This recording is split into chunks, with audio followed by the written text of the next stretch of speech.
Hello, thank you for tuning into my channel. It's WIP It Wednesday for Wednesday, January 11th, 2023. So if you want to see what I've been working on this week, please stay tuned.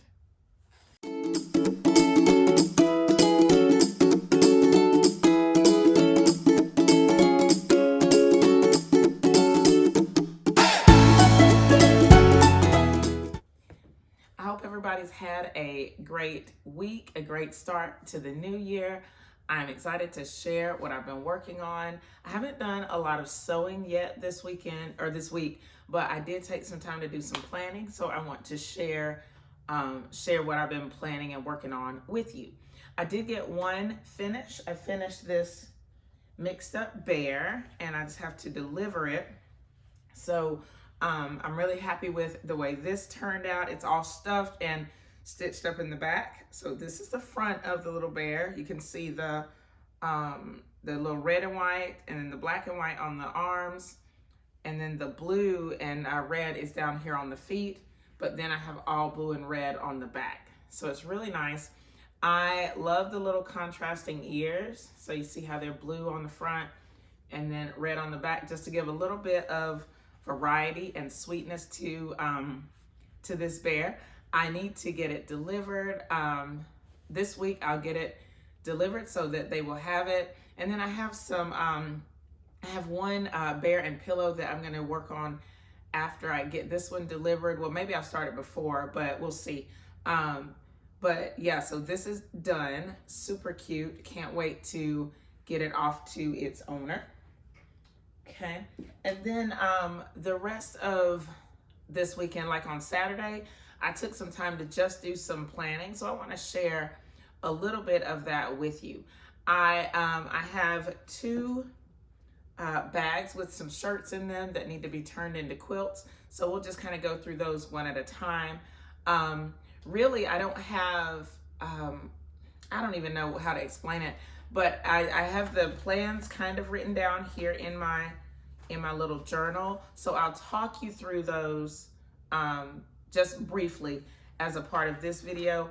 I don't know if I'm going to share the individual process other than on the WIP It Wednesdays, but I might do some additional videos so that you can see my entire process for putting these quilts together.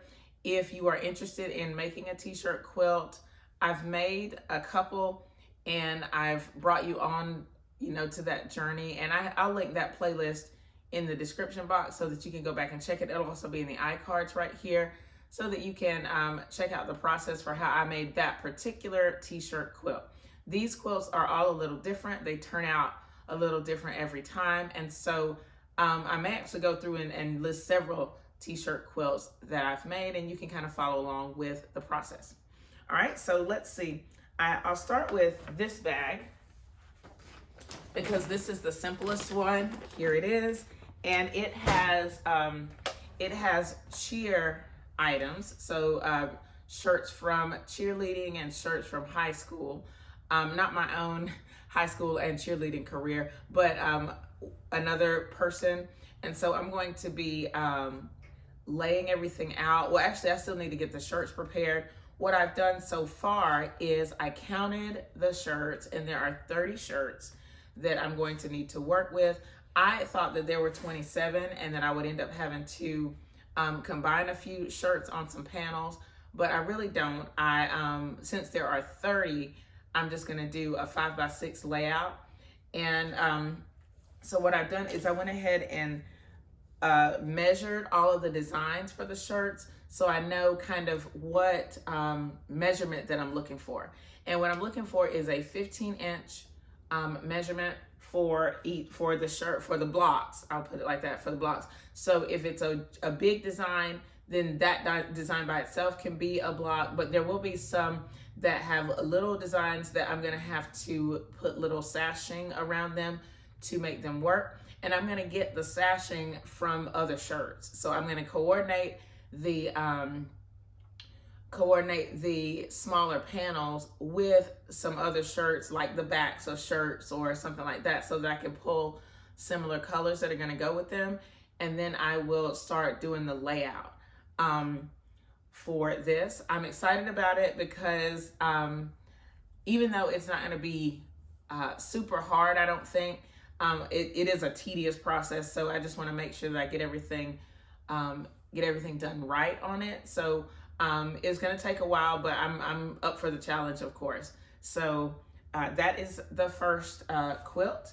And then the second quilt, I'm going to show you the bag that I have. It's right here. And right here, can you see? Yeah, you can see that. All right, and so this is just a variety of different quilts or different shirts that I need to put together. And what I decided to do was, first I went through and looked at all the shirts, and I will put a picture of them here, but it's really jumbled and it's a hot mess. I didn't even fold the shirts for this picture. I just kind of snapped a quick picture, but it's gonna be here in the description box or in the video. And I'm going to, I went ahead and just kind of put them in some categories. So I put them in basically 6 colorways or 6 colors that seem to be the most prevalent. So there's like a burgundy, a black, orange, blue, neutral, and green. So the neutrals are kind of beige. And I took a little bit of liberty and made one shirt a neutral that kind of had a little more pattern in it and a few more colors, but it doesn't matter. I'm just gonna use it as is. And what I decided to do as far as a pattern is I flipped through my Block a Day book. It says Block a Day, 365 Quilting Squares for Patchwork Inspiration. And if you follow my channel, I've used this book for several quilts, at least 2. Most recently, the Starlight Starbright quilt that you can see some of the blocks behind me that I did last year and the year before, I think. I'll link that playlist in the description box, and you can, the patterns that I used for the Starlight Starbright, there are downloads on my blog. So on each of those videos, you can find a download for what I did on my blog, okay? And so I flipped through just to try to see what I might do. And I found this pattern right here. It's they call it the checkerboard pattern. It's sort of like a postage stamp, but it's only 16 blocks. Okay, so what my plan is, what my goal is to use for where these little blue blocks are, is to use the neutral shirts to get those blocks, and then fill in with the actual color blocks. And what I would like to do ideally is to have the neutral blocks be scrappy, and then for each block just do 1 shirt. So I would only need 8 squares from the color shirts, and then I would need 8 scrappy neutrals. So I went through, I figured out about how big I want to make this quilt, that it's going to be, let me go back to my notes here. It's going to be, wait, I thought I put my, let's see, 160 divided by 8. I think it's gonna be a 4x5. I think I decided on 20 blocks for this quilt, and each unit, each square is gonna be, I think it's gonna be a 5-inch square, but it might be a 4.5-inch square. And then that would make the quilt like a twin. It would make it 16 times 4, 64 by 80. So it'll be a good size quilt. So my first step is going to be to start with these neutral shirts, cutting them all up, getting the interfacing, because I need to get 160 squares to have enough squares for each block, for all the blocks. So that's where I'm going to start.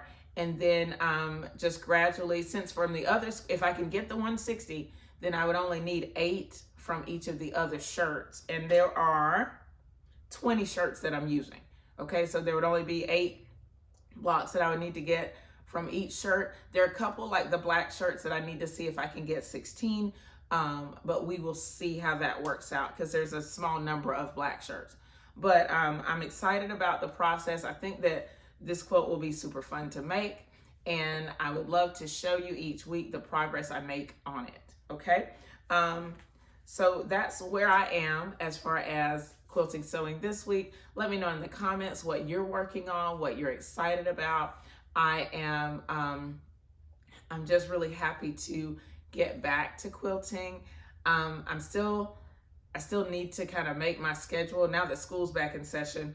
I don't really have the time that I had before. So just getting a schedule with what's going to work and doing my commission work along with my personal work that I like to do that I don't have to spend a lot of time on, but that I want to make sure that I do some time for myself.